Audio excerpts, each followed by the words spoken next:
Salutare lume, eu sunt Armando și astăzi am să vă prezint cum să faceți un turn. Am făcut deja o mapă și am să intru pe mapa asta. Deci, materialele le am aici. Să vă explic cam ce vă trebuie. Deci un redstone, un repeater, un distribuitor, placă de presiune, apă, piatră și gard.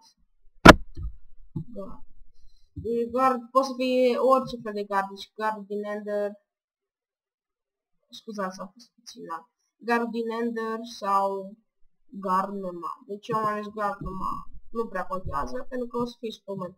Am săpat deja groapă pentru că am uitat să dau drumul la videoclip.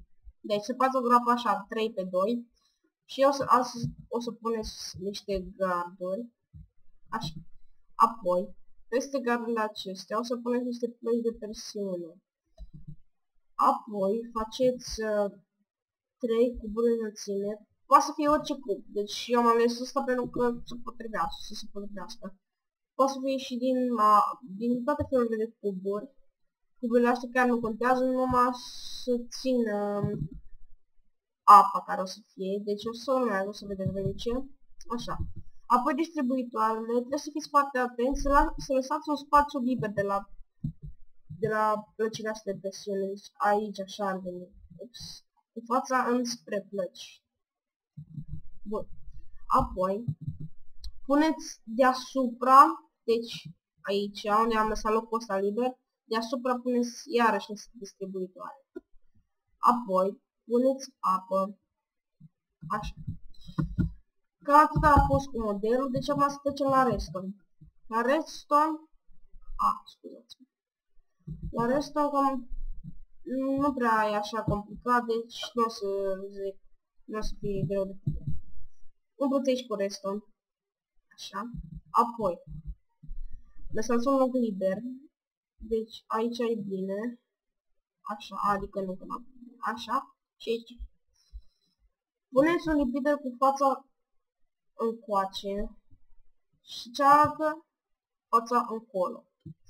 Apoi, o să vedeți că se unește, nu neapărat să fie aici, poate să fie și dirt, am pus ca să am unde să pun torța. Deci o să vă trebuiască o torță din piatră, din asta de redstone și dați click și apăsați o închideți repede. Vedeți acum a rămas aprins, dar nu trebuie așa. Dacă nu o reușește, mai încercați că sigur apăsă în meargă.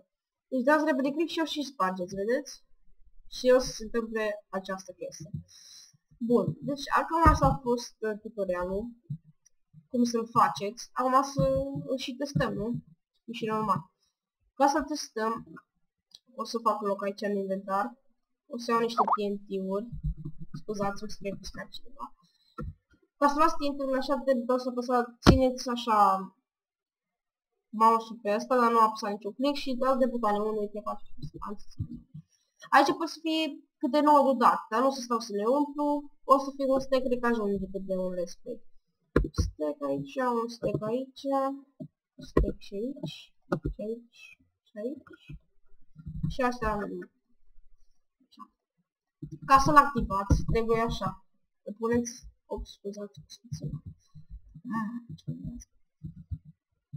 stați așa, stați cu shift-ul. Dacă nu stați cu shift-ul, voi intra aici și nu puteți să puneți redstone. Dacă stați cu shift-ul, puneți redstone. Așa. Stați cu shift-ul și trebuie să fiți foarte rapizi. Deci, a spus aici redstone și a spus și repede și aici. Hai să începem. Vedeți?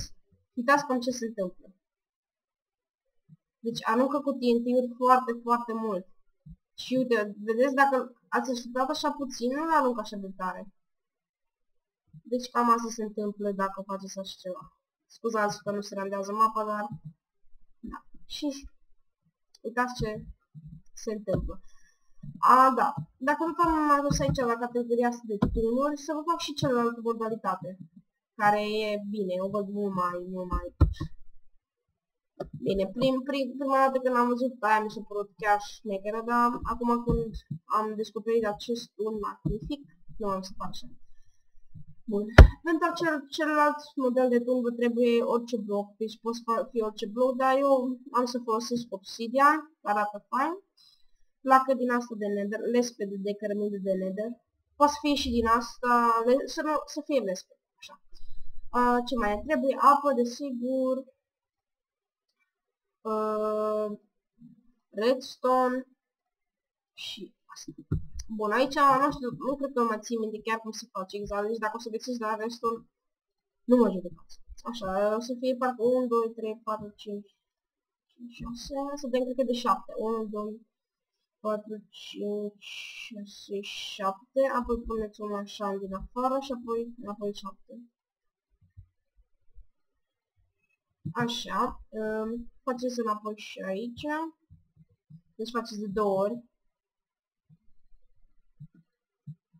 Așa, aici puneți lespedea, aici puneți apă, să vină exact până acolo, perfect.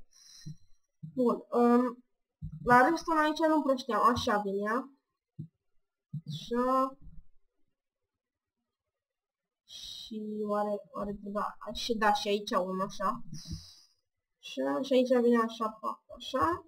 Aici vine pac și vine repeatere. 1, 2, 3, 4. Și pac. Da, asta cred că e. Da, asta e. Am să luăm TNT-uri. 1, 2, 3, 4, 5, 6. 6 TNT-uri am pentru voi. O să luați un lever, o manetă sau un buton, nu contează. O să puneți aici, dați de manete, până nu la vedeți, o să explodeze și o să arunc TNT-ul. De exemplu, care vreți voi puteți să faceți. De exemplu, dacă sunteți pe un multiplayer și nu aveți așa multe resurse încât să faceți o groază de stack-uri. Bine, funcționează și cu stai să vă arăt. Normal că funcționează și cu un TNT, deci nu trebuie neapărat să fie multe TNT-uri. Puteți pune și unul, dar dacă puneți unul nu prea îi văd rostul, pentru că unul se duce imediat.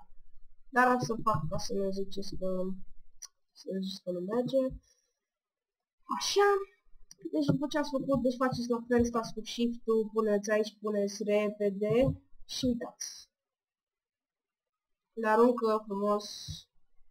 Deci cam atâta e magnific. Și uitați, s-au golit toate, deci nu au rămas niciunde. Și ați văzut că a dat doar cu 3. Pentru că dacă pui câte una, ți le ia pe celelalte și na. Deci da, cam atât a fost pentru primul tutorial cum să faceți chestii, nu? O să mai fac, desigur, display-uri. Sper că v-a plăcut, nu uitați să dați un like, un subscribe și să vă abonați la contul meu. Salut!